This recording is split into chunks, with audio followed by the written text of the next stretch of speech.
Good afternoon, everyone. I'm Maria Rosa Vaquerizo. I'm the CEO of the Andean American Associations. It's a pleasure to welcome all of you today to our program, Peru's Challenges, looking at politics and the economy. We are so pleased to welcome our wonderful speakers, Dr. Eduardo Darjan of Pontificia Universidad Católica del Perú. He's joining us from Peru. And from New York City, we have Alexander Mueller of Bank of America. And from Bogota, we have Claudia Navas of Control Risks. Thank you to all our panelists and attendees for your participation. A few words about the Peruvian American Association. It was founded in 1939, and that makes her really the first chamber of commerce established for Peru in the US. The Peruvian American Association is a non-for-profit organization that provides a forum for the leaders that are shaping the future of Peru. Please note that our speakers' remarks are their own views and are not expressions of position of our organization. We want to also welcome, we have some special attendees that we would like to welcome, and we have Ambassador Maria Landavery. She's a Consul General of Peru in New York. We have Marcela Carlin. She's a director of the Peruvian American Association from Goya Foods. We have also William Sneed of our Andean supporting member BBVA. And we have Gonzalo Rodriguez Matos of our Andean supporting member Hogan Lovells. Special regards to the representatives from the U.S. Trade Department, also from the Trade Peru Miami, rating agencies Fitch and SP Global, and financial institutions. We have our PAA member BNY Mellon, the World Bank, Barclays, Goldman Sachs, HSBC, Itaú, Morgan Stanley, UBS, and Wells Fargo. We also have industries such as Glencore and Shell, and the academia, we have universities Columbia, Javeriana, and UCLA, and our media Business Forum and Voz Hispano News. Now I will continue by introducing our moderator. She's Claudia Navas. She's the lead analyst of Peru at Control Risks. And Claudia provides clients with advice and analysis on political, social, and security risks. Before joining Control Risks, Claudia supported the Colombian government as an advisor for the implementation and follow-up of the 2016 peace agreement. Claudia also worked as a researcher at the Resource Center for Conflict Analysis, CERAC, a research center based in Bogota. Claudia completed a bachelor's degree in political science at the Pontificia Universidad Javeriana and holds a master's degree in international peace studies from the University of Notre Dame. If you have questions throughout the conference, I invite you to use the Q&A button at the end of the screen. You can see a Q&A button, and you can use it throughout the conference. Write all the questions you have, and we're going to leave about 20 minutes for Q&A. And Claudia will be, you will be moderating the questions. And so now, Claudia, the floor is yours. Please go ahead and introduce the speakers. Thank you. Thank you, Maria Rosa, for your introduction, and thank you also for inviting us to this special event. I'm going to introduce our speakers. With us, we have Eduardo Dargent. Eduardo is a full professor of political science at the Pontificia Universidad Católica del Perú. He's a lawyer from the same university, holds a master's degree in political philosophy of the University of New York, and a PhD in government of the University of Texas. His main teaching and research interests are comparative public policy and democratization and the state in the developing world. He has published in Comparative Politics, the Journal of Latin American Studies, and the Journal of Politics in Latin America. His book, Technocracy and Democracy in Latin America, was published in 2015. Eduardo, we will presenting on Peru's political landscape. Alexander, on the other hand, is a Bank of America's head of economics for the Andean region, Central America, and the Caribbean. He ranked #1 Latin America economist in the 2021 Fixed Income Institutional Investor Survey.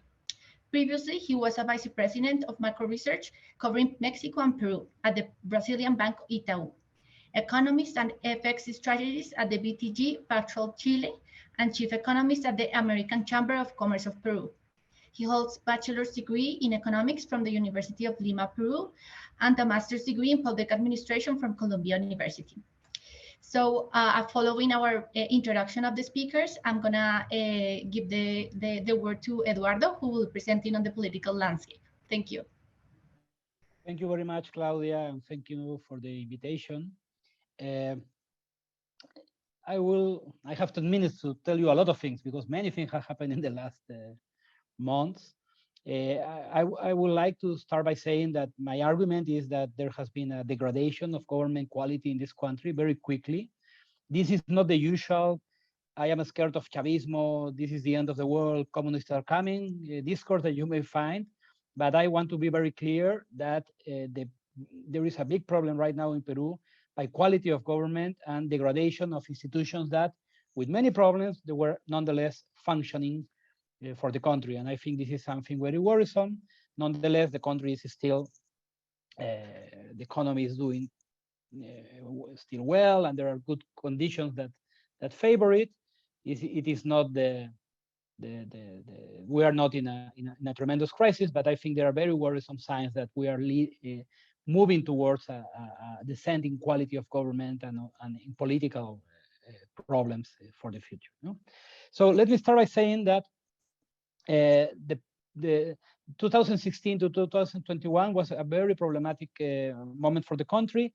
I will not go in all the details, but there was a tremendous polarization between two right-wing parties and a huge corruption scandal that led to severe conflict between Congress and the presidency that led to the use of many provisions in the Constitution that were not previously used, the presidential vacancy, the use of the dissolving Congress. So this kind of scenario from 2016 to 2021, with many things that happened, led to and of course the pandemic led to a very worrisome election in 2021, in which, as has been the case in many elections, an underdog emerged from the south and the center of the country, capturing very quickly. In Pedro Castillo grew in a week and a half from 5-6% to 19%. That was the vote with which he won the first round of the election.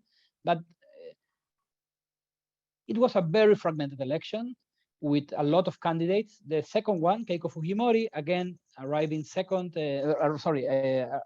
reaching the second round of the election, had around 14%, and there were at least 4 other significant candidates that ranked from 7% to 13%. Extremely polarized election in the second round, a fragmented Congress, and we had in the second round a right-wing party that polarized strongly in the sense that brought a McCarthyist discourse, and on the other hand, we had a pretty strong and radical political party, more in the Leninist side, but with a populist candidate, not with a discourse that was based on reinforcing the idea that we're high powers and the people, and the high powers were preventing the people from ruling their own country. It was a real mess. No? You can imagine Lenin's party, populist candidate, sharing discourses, very radical. This led to a very, very polarized second round. But the moment Pedro Castillo won, I don't believe there was any indication of fraud or nothing like that, but there was a lot of accusations of fraud and problems. The moment he won, it was a moment to try to pacify the country, to try to bring politics and science that could show that society could go again, trying to put society together. But Castillo didn't do that. In one sense, because of this culture from which he comes, because of the party, but also because of incompetence. He appointed close people diverse groups that were either close to his leftist alliance or close to his own region or close to his work as a professor. But the result was a cabinet in which was led by one of the radical members of the party that launched him to the presidency, and a lot of people that were quite far from being competent to run the country. We now know that and we knew since the beginning, but it's more clear now that many of these people were approaching ministries to try to advance very particular, informal, illegal agendas. So what you had is a government that was not able to build any kind of clear signs of governability, mistakes, a president that was really strong for him to communicate, to tell the country what were his bearings, and that first cabinet collapsed very quickly. Since the beginning, we started, or other ones saying, oh, the president should use his constitutional weapons to confront Congress and maybe dissolve Congress. So it was a weird situation in which you have polarization, but at the same time, a lot of incompetence, and in the side of Congress, a lot of pragmatism from different groups that and elected representatives that represents all these kind of small interests. It's difficult to describe. If you're familiar with informality, many of the people in Congress crossing the different ideological spectrum, if you want, is not enough to look at this ideologically. Many of the groups in Congress are more pragmatic, with people with interest in illegal or informal transport, or interested in higher education from bad quality universities. And the big majority are not career politicians, because we have a very bad rule that prevents re-election in Congress. So it's difficult to explain what it is. It's more like a polarization in the top that is all the time causing different confrontations. And at the same time, this kind of big alliance of informal and sometimes illegal or pragmatic interests that are interested in continuing together. So it's really weird. Today, we censored the Ministry of Labor. She has caused a lot of confrontation with Congress, and you have the votes to do that. But for months, we have a Ministry of Transport that was clearly involved in a lot of infrastructures, scandals, and appointment of people related to informal transport, and he was tolerated by, not only tolerated, but supported by Congress for a long time. So this is a kind of a scenario I'm trying to explain. The government has tried in certain moments to put better politicians to try to conduct this in a more professional way, if you want, but they have never retreated from these very bad appointments. So in the end, cabinet after cabinet and replacement after replacement comes. I don't have the exact number, but there have never been so many change of ministers in Peru in their history, in the recent history. No, it's incredible, and this is causing, of course, problems to the state and to state capacity. No, this doesn't mean that this is a strong government. The president has fallen. He's now in the 20s in popularity, and in popularity is very high. This is very geographical. The president has still support in the lower sectors of society. Like, for example, in April, the level, the sector E, the lowest in the class, around the social classes, supported him with 29% in April, while the support of the country was around 26. No, so you can see there's a difference. The same, the South gave him 37%. So there is a support in certain parts of, still in certain sectors, but this photo will not be complete if you don't see Congress. Congress is highly disreputed, also fallen to the 20s, 19s in approval, and a very high resistance to it. So we are in a kind of catastrophic, empate catastrophic, no? A catastrophic draw in which there are not many solutions to the crisis because the government has enough persons in the members of Congress supporting him, so it's difficult for a vacancy. And this is not just the government, but also these groups in the middle, more pragmatic ones. There is a very strong opposition. A third of the opposition in Congress wants a vacancy. It's kind of also radical, very right wing with all these kind of conspiracy theories, but they are only a third.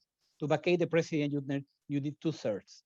So the allies of the government and people in the center, this kind of pragmatic center, support the government. At the same time, there are a lot of sources of instability, which make you think that this is a government that can eventually fall. Some kind of external scandal, some kind of the problem of the right now, a big issue is hunger and the problem of agricultural production.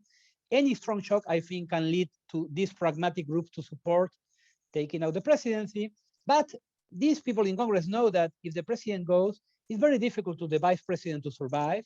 She is also weak. And at the same time, it's very difficult for Congress to survive because they have the interpretation that they can appoint a president that may run for election for the executive, and then Congress can continue for the following 4 years until the change of the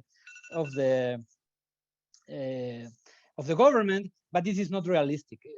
There is the sense that if the president falls, we will go to anticipated elections. So right now we have this weak stability, this unstable stability, and we're waiting for the elections in November, in October, the regional elections. But it is very difficult what is happening in regards of government capacity. The state is being weakened. There is no sign of recovery, and this will have for sure consequences for the middle term, no, or even the short term. Thank you very much. Thank you very much, Eduardo, on that. It was really interesting, and I'm sure our attendees are just having a lot of questions regarding what you said. So now let's give the word to Alexander on the economic outlook, please. Thank you, Claudia. Hello, everybody. It is a pleasure to meet virtually with you today. I'm going to share my screen. Just 1 second, please. 1 second.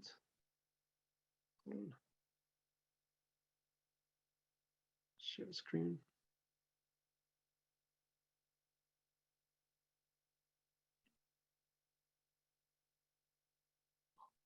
It says host disabled screen sharing. Is there anything we can do to share my screen? Maria Rosa? Well, no worries. I can proceed without the presentation. So let me start by talking about growth.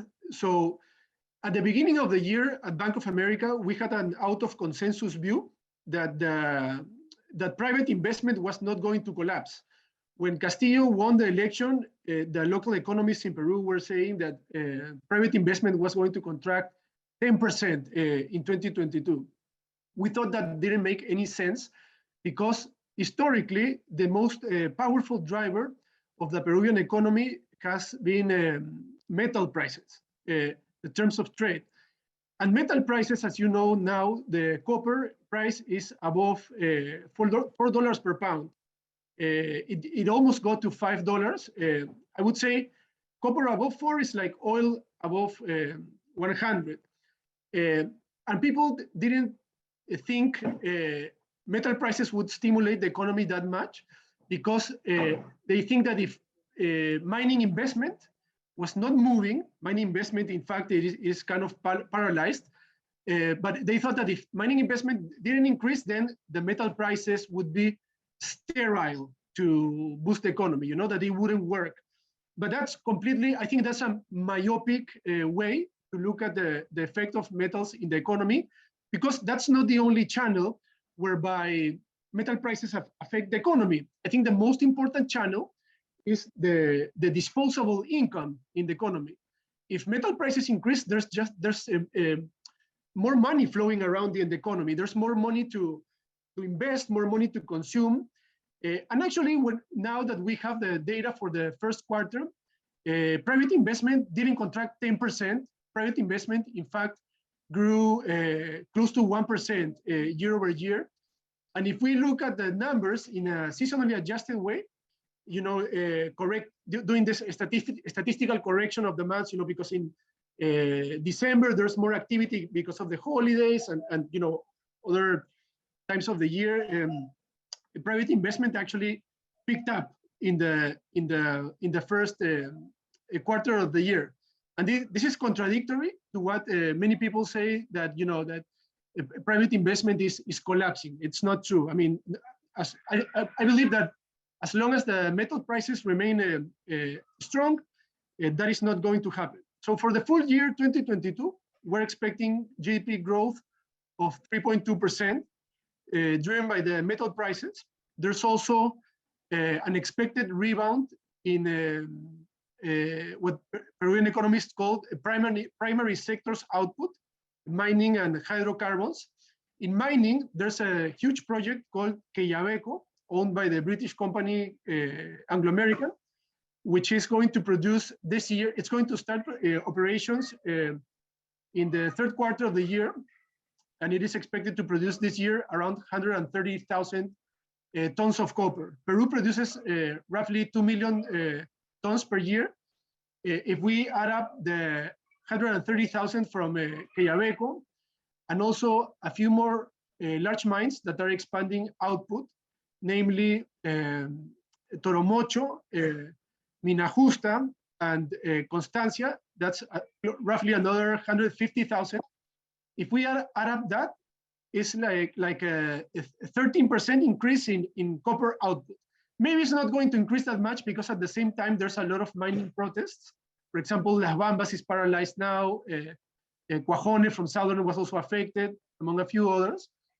But say it grows 10% copper output, mining has a weight in GDP of 10%, copper is half of mining. So if we multiply the ratios, you're gonna get around half a percentage point of more growth just from these mining projects. That's what I think. And then you're also probably going to see expansionary fiscal policy. In theory, fiscal policy in Peru should be counter-cyclical. That means that in good years, in years of high metal prices, Peru should save the windfall. But many people forget that in 2017, the Kuczynski administration actually changed the fiscal rule, and they no longer set the target in terms of the structural balance. Now they set the target in terms of the nominal balance. You know, like the target in the budget for 2022 is a 3.7% deficit. The deficit, the actual deficit by April, if we look at the last 12 months, it was 1% of GDP. It has narrowed massively. It was close to 9% in 2020. It was 2.5% in full year 2021. And now the deficit has narrowed to 1%. So my point here is that the government, can give a cash transfers bonus, right? What they call in Peru. They have the target of increasing public investment by 11%.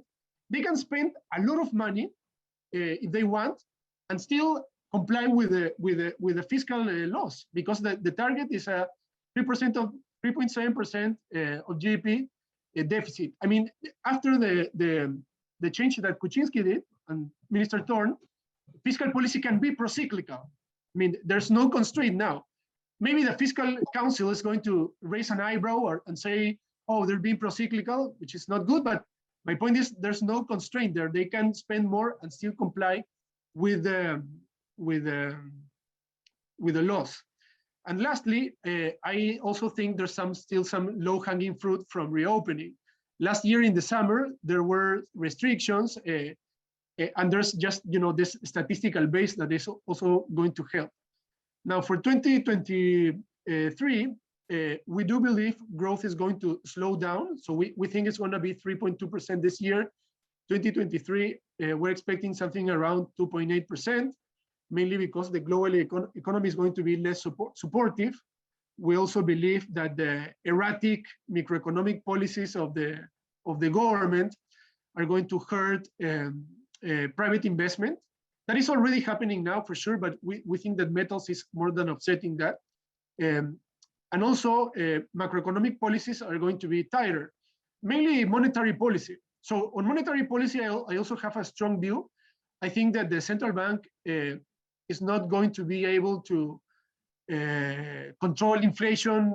It's not the inflation is not going to return to the tolerance range of the central bank until 2024. That's what I think. I believe is going to increase to around 9% in the coming months. And the central bank will have no other choice but to continue hiking rates. They have signaled they don't want to do more than 50 basis points per meeting.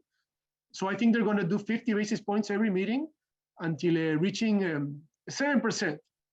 And 7%, as you know, is actually would be the highest level in the entire inflation targeting era.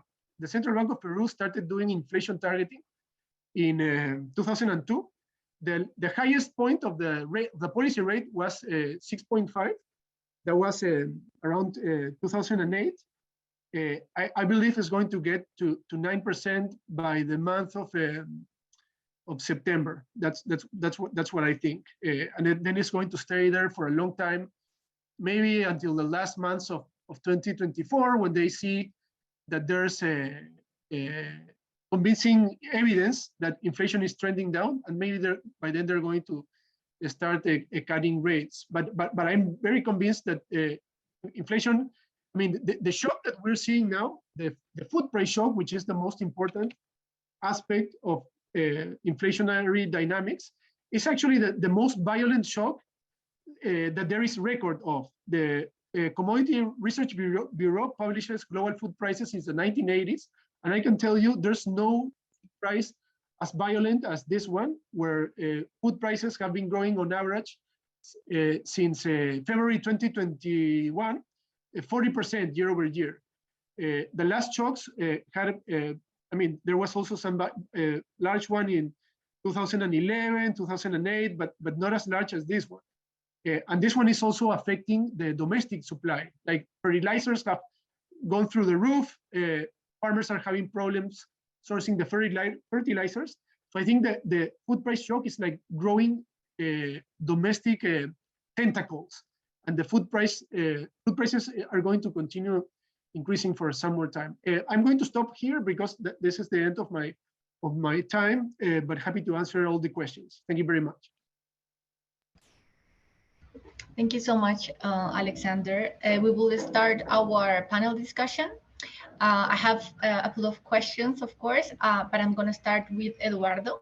I just want to go deeper on the main issue that you mentioned regarding the institutional deterioration of Peruvian government. And over the past 10 years or so, recently, the Constitutional Tribunal has played a key role in overturning legislation that contravenes the Constitution and has been a very important check and balance. How do you assess the new configuration of the Constitutional Tribunal following the appointment of 5 new magistrates? This is a great question, Claudia, because for many years, the executive has been like a limit to economic responsibility in Congress. And again, by that, I don't mean any kind of progressive measures. Okay, so it's more like economic responsibility, like giving funds that are not there, or stuff like that. So the Constitutional Tribunal has been good in limiting that, and the executive too. The executive part has weakened, and now I believe the tribunal, they have elected a Constitutional Tribunal that still, I think, is more in the right-wing side of the spectrum, but it seems closer to the informal alliance that you find in Congress. No, this is an alliance that is very much based on small interest, economic informality. So I will say that that bloc has weakened. Is not a constitutional tribunal that you may see taking decisions that are more on the populist or left-wing side of the political spectrum, but I can see them taking decisions that at least comply with what Congress wants. And sometimes Congress has found a way of doing stuff that is, I do this, then the executive opposes or the Constitutional Tribunal opposes, and they say, well, I tried, but I was not able. But now that dynamic has to change, because now the stuff that they approve may pass through the Constitutional Tribunal. Thank you.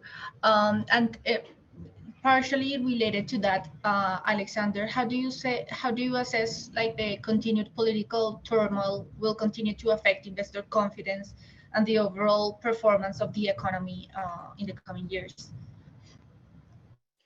Sure. Definitely, it's having a negative effect. The way we look at the effect of political uncertainty on the economy is through mostly through soft indicators, the surveys that the central bank collects, and the business confidence has fallen substantially. Had metal prices not been this high, we would probably be seeing a large contraction in investment. But my point is the fact that the disposable income in the economy has increased because of the metals, that is supporting a growth. Once that effect fades, my view is that probably, I mean, if the deterioration of economic policies continue, is going to take a large toll. At Bank of America, our forecast is that the average price of copper is going to be 450 in 2022. 2023, we think it's going to remain high, 420, but it's going to start to decrease over time. So that's what we think. Thank you, Alexander.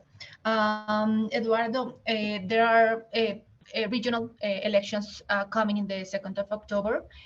What is the relevance of these elections considering Peru's current political environment? Is it something that will change kind of the balance of forces, or is something that is not very much impactful? Usually regional elections have been the kingdom of independent candidates, or if you find elected candidates from national political parties, many of them are really independent that found a vehicle in a political party. So my sense is that that's not going to change. We're going to have a big fragmentation of this. Some of the groups at the side of the spectrum are trying to exploit their radicality to launch their candidates. That's Peru Libre, the party of the president, and I will say Renovación Popular or Fujimorismo. They will try to do it. I don't think they will be very successful, but there is nonetheless an interesting dynamic. That is, the government is keeping close to many regional actors that are present in Congress too, because that proximity allows them to campaign in the regions. So I think after the election, that kind of proximity will loosen and will break. There will be not such a need from many members of Congress to be close to the executive, no? But regarding the political landscape, maybe Peru Libre will try to find some local force, other groups too, but I don't think, given the unpopularity of all the political class, that it will be something big or nothing like that. Thank you. And how are going again to you, Eduardo? How do you assess the outlook of social unrest in the country? Something that is a latent situation, or how do you see this going or unfolding in the coming months? Peru in the last 20 years has had this kind of pattern, no? Many local problems, but they don't escalate, partly because political linkages are broken. We don't have strong political parties. It's very regionalized conflict. And Lima is a big center of the demographic center of economic power that it's not prone to this kind of local conflict we have seen in other places. But we are seeing now some problematic pattern. Well, the other ones were also problematic. We haven't found a way to deal with that, no? Especially related to mining activities, no? But there is a new pattern that I found problematic. There is a big unrest in the regions because of inflation, and which is not huge, but still there is inflation, and also the cost of goods that seems to be getting worse because of lack of fertilizers. So the government response has seemed to regain their discourse of constitutional assembly and try to say, oh, I want a constitutional assembly. I presented a proposal, but Congress didn't want to do it. But as an excuse of trying to say part of the problem that we're seeing has to do with the constitution. The party, Peru Libre, is also saying the same argument. I don't think it's going to be effective. People have very clear, I think most people have very clear in their minds that there is a problem, international problem, and especially a governing problem, no? So my sense is that what is doing the government to calm down is not going to work. And if the situation gets worse, you will see more unrest in regions. And in Lima, we have some kind of different unrest, which is high impopularity of the government. The government very recently tried to use the power of given during the pandemic and told everyone to stay in their houses because there were some signs of possible conflict in the city, and people got angry, obviously, and went out in one of the biggest marchas, protests criticizing the government. So that can also happen in the city in Lima, against the government. So that's kind of what is going on. So I think a lot depends of the international situation and how it impacts in the country. Perfect, thank you. And talking about the international level, Alexander, Peru has been one of the strongest performers economically speaking in the region. Considering your assessment, how Peru will perform compared to its regional counterparts? Alexander? Sure. Okay. No, I did hear you. So in 2022, we expect Latin America as a region to grow 2.6%. So Peru would be a little bit above 3.2%. 2023, we have 1.8% for Latin America, Peru 2.8. So still outperforming the region, but our region is a very mediocre one at this point. I think that the large economies in particular are doing poorly. Brazil, Mexico are growing at very low rates. Argentina is a complete disaster. You know, the central bank continues monetizing the fiscal deficit. So I mean, Peru is outperforming the region, but it's not like something to be so proud of, right, I guess.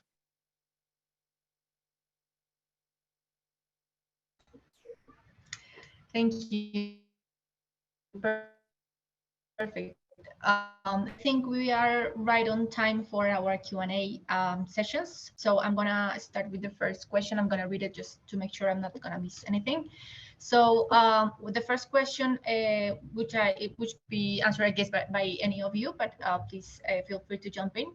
So the question says, one of the issues that our authorities fail to address, government in, government out, is the fact that Peru has ample informal sector, around 70% of the Peruvian economy, and it is said that this sector has a monetary power worth more than the formal gross domestic product of Peru. What can be done to steer this informal sector into the formal economy, not by an exercise of power that is likely to fail, but by providing the necessary incentives to seduce the informals into the mainstream?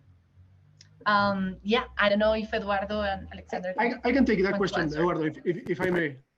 So I would like to say something else, but yes, go ahead, please. Great.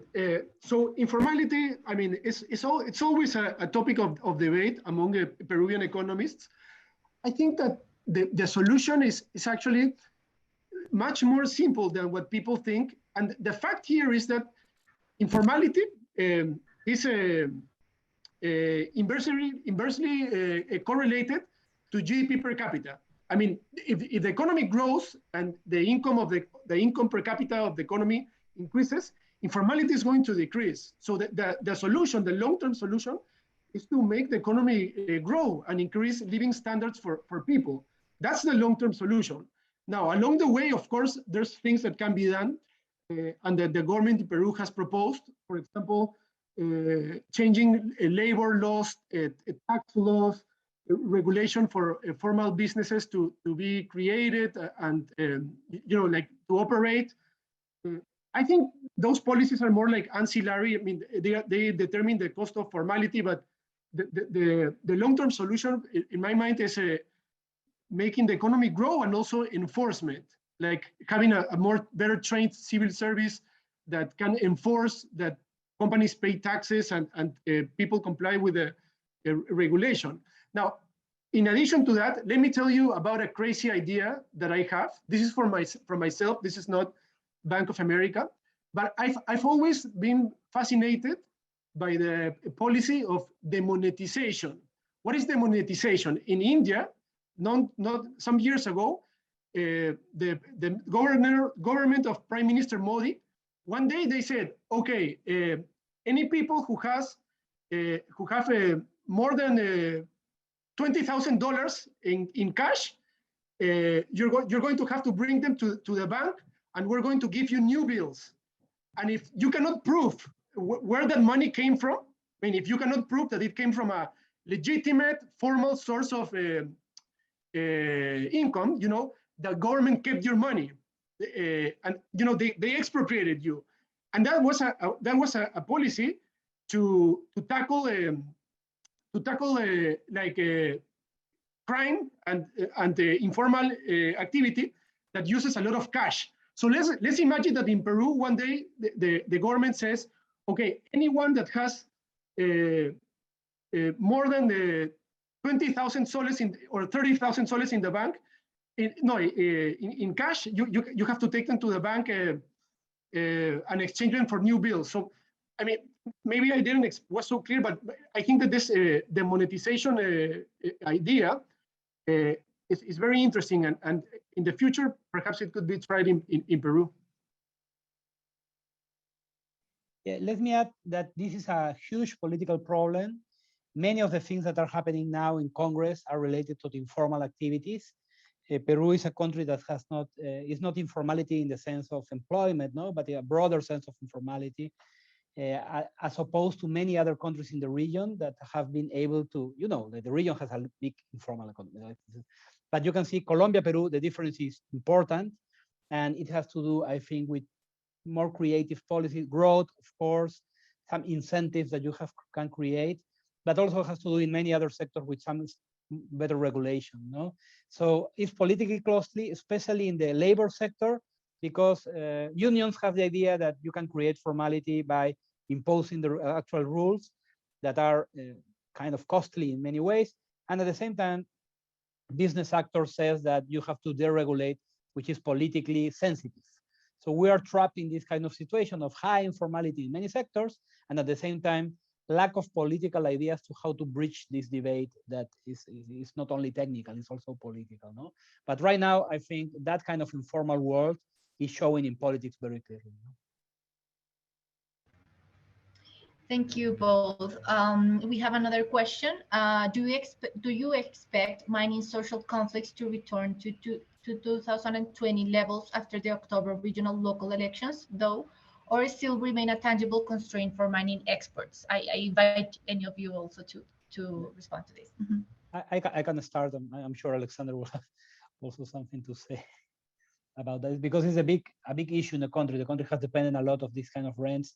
It's not that it doesn't give many direct jobs, but it's a huge part of our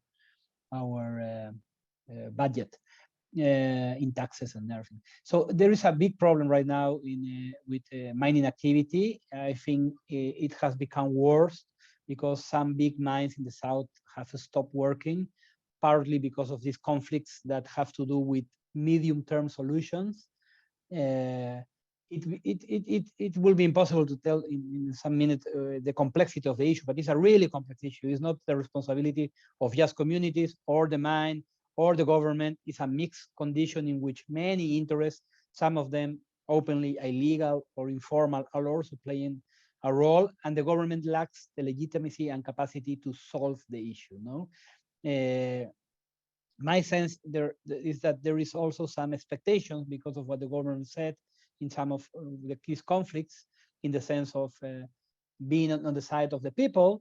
And this is problematic for a government because they have to deal with their own budget and they have now to govern. No, so the government that came as critical of the sector, of the private sector, suddenly finds itself that they're only, well, not an exaggeration, but one of the biggest sources of income for their budget is under risk.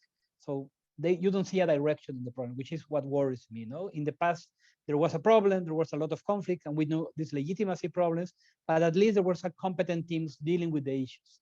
Right now, that seems to be missing and can create more conflict in the future. No. So on my side, I would say that mining conflicts have been in Peru have been there for a long time. Before these Las Bambas conflicts and the ones in Moquegua, we had Tia Maria, Minas Conga, Rio Blanco. There's a lot of examples that go back 10, 20 years.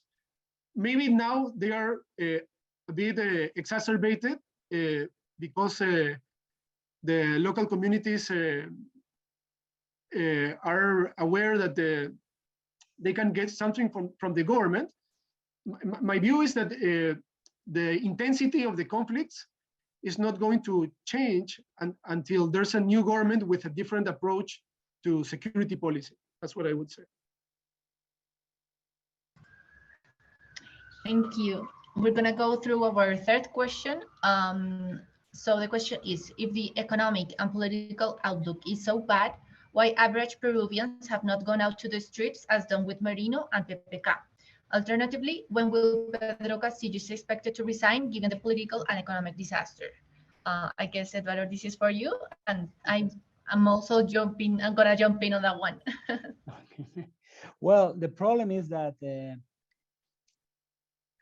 part of what, again, it's topic for a class, no? But what leads protest is not an easy question. Usually, to initiate protest, you need discontent, of course, something that hits many and can can cut across many groups, and find something that they found infuriating, and at the same time, you need some leadership moving these kind of things. The Castillo government, coming from the left, somehow has been more tolerated by groups that usually move the street. Some of them may criticize him, given some of the policies and some of the positions, but those groups are not moving the streets. On the other hand, the more radical groups on the right saying that the elections were fraud and they have not been able to bring many people out on the street either. And the other groups, the ones that are more in the center or in the left, found that protesting against the government, they might be playing, supporting this other group that is being very vocal about the vacancy. No? So right now, I think you need something that will make many people angry at the same time, and that will cut across ideological or positions or more pragmatic positions. And you need to invigorate some of the groups that may lead protests. Right now, that is not happening. Protests have been very small in the right, in the left. People criticizing the government for their politics towards education or women. There are small groups. The ones that went for the vacancy, small groups. Nothing big, unless what I was mentioning about the day that they try to keep us in our houses. And that was something that infuriated many people. And you would see like 20,000 people in front of Congress and in front trying to move towards the presidency, showing that there are still things that can move people. But right now, politics doesn't seem to be doing the work for that, even if polls are really low for both Congress and the presidency. Thank you, Eduardo. I'm gonna take out my hat as moderator and jump in and say what at Control Risk we have been assessing on the political outlook. Certainly, the situation is very complex, but ultimately, very much in line with what you are saying, Eduardo. And ultimately, Castillo is being perceived by the general public perhaps as the lesser evil, because what would come after Castillo, or if he resigns or if he's impeached. So unfortunately, Peruvians, I guess, are also so disillusioned towards the political system that there's some apathy as well regarding that, that ultimately, even if Castillo leaves, there is no guarantee that the situation will improve, and ultimately that will certainly hit the economy, this more protracted uncertainty and political volatility. So yeah, I mean, we at Control Risk believe that he's unlikely to finish his 5-year term. But when effectively he will be impeached or removed or resigned, remains very volatile and depending on in various contextual factors. There should be something really major happening so that he's really removed from his position. So we'll see.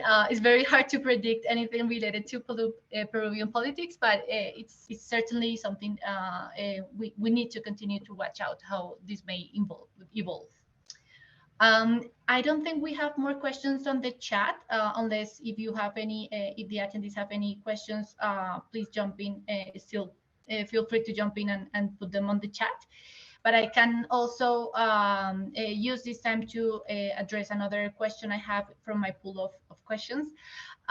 So yeah, I would say, I would ask to Alexander how specifically the Ukraine crisis has affected the economy. Is it something that will continue to have impacts on the economy, or how these factors will play out? Sure. I believe the main effect goes through inflation. The Ukraine and Russia are very large producers of grains, of wheat, and also very large producers of fertilizers. So Russia, I think, is the number 2 for nitrogen, urea, and number 4 for phosphates. And Peru virtually imports all of the fertilizer that the domestic agriculture consumes. So I think that in the short term, the increase of food prices has been really powerful to increase inflation. That's the main channel, I think. On the activity side, the trade links between Peru and Ukraine and Russia are really small. You know, like it's not like a top destination for exports, or I mean, I think fertilizers and grains are what matters most. And then probably also on the financial channel, right?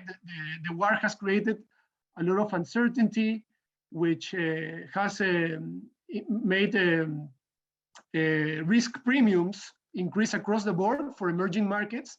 Right now, emerging markets cannot issue bonds in the market because the markets are pretty much closed at this point. There's a lot of or not closed, but you know, there's not much appetite for emerging market debt. The government in Peru, I estimate the financing needs around $7 billion. I think they will need to issue bonds sometime in the year. I think something around $2.5 billion. Right now, they cannot do it because this crisis is putting to adverse conditions. And then Peru also has the problem about the pension funds withdrawals, right? The pension funds are very large in the domestic market, and they were one of the main buyers of local debt. So that's also causing problem to the government. Maybe I digressed a bit there, but well, that's my answer. Thank you. Thank you. Eduardo, I have another question for you.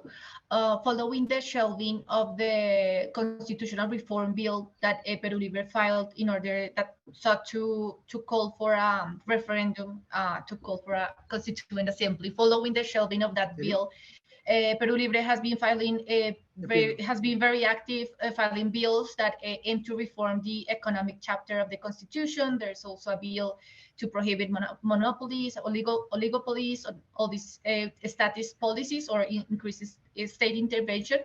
Do you think these bills will have any progress, or how do you think these discussions will unfold in Congress? No, because I don't think there is a strong social demand for the constitution. This is not to say in some regions there is a political discourse that is favorable to the idea of a new constitution.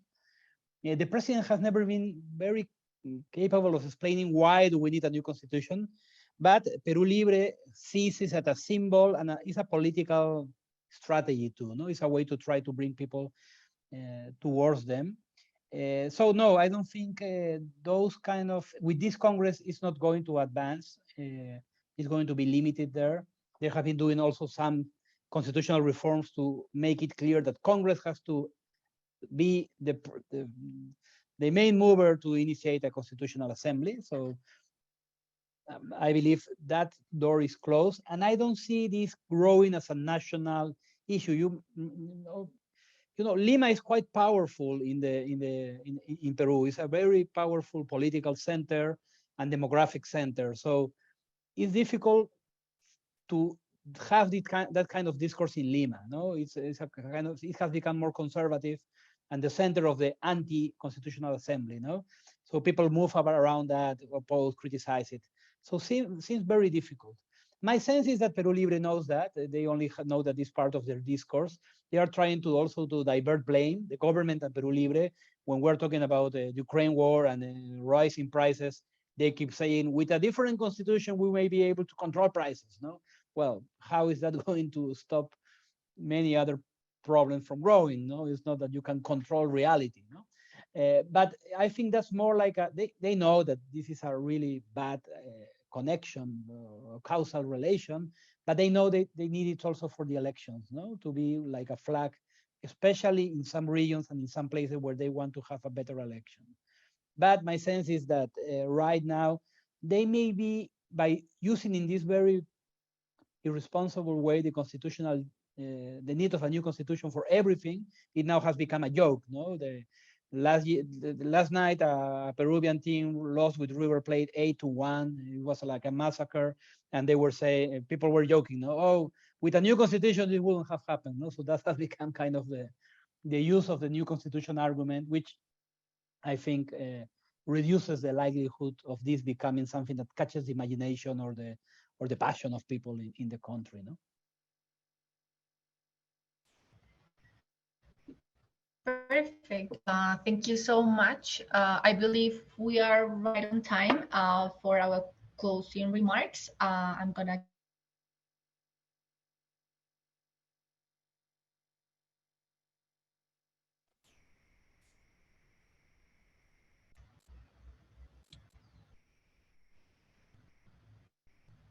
Thank you so much. Thank you so much, Claudia. Thank you, Eduardo and Alex. You have been wonderful speakers, and you have made this forum such a lively exchange of ideas. And we heard new ideas today with Alex. I'm going to look into the monetization that you suggested. I think this is the idea of these forums. This exchange is very, very powerful, and we all need to hear the experts. Also, I would like to share with you our new programs. Next Thursday, June the 2nd at 4 p.m., we have the Colombian American Association will host a webinar on Colombia's presidential elections. Then on Tuesday, June the 7th, the Ecuadorian American Association will host a webinar on the subject, a review of President Lazo's first year in office. I would also like to thank the hardworking association staff. We have Executive Secretary Linda Calvet, Program Director Alexandra Vaquerizo, and Associate Ivan Perea. Also would like to thank our program committee members, Roxana Paucar and Sofia Tom, for their valuable suggestions and contacts. And if you would like more information about the Peruvian American Association, as you know, it's a non-for-profit organization, or the Andean American Associations, please look in today's invitation. At the bottom, you have an email to contact the staff. Thank you so much, everyone, for your participation, and have a great Memorial Day weekend. And we look forward to seeing you soon. We are pretty punctual, as you see. So with this, I will have to say thank you and hope to see you soon. Thank you, panelists. You were wonderful. Thank you very much. Mm-hmm. Goodbye. Thank you very much. Thank you, Claudia. Bye. Thank you, Maria Rosa. Bye. Goodbye. Ciao.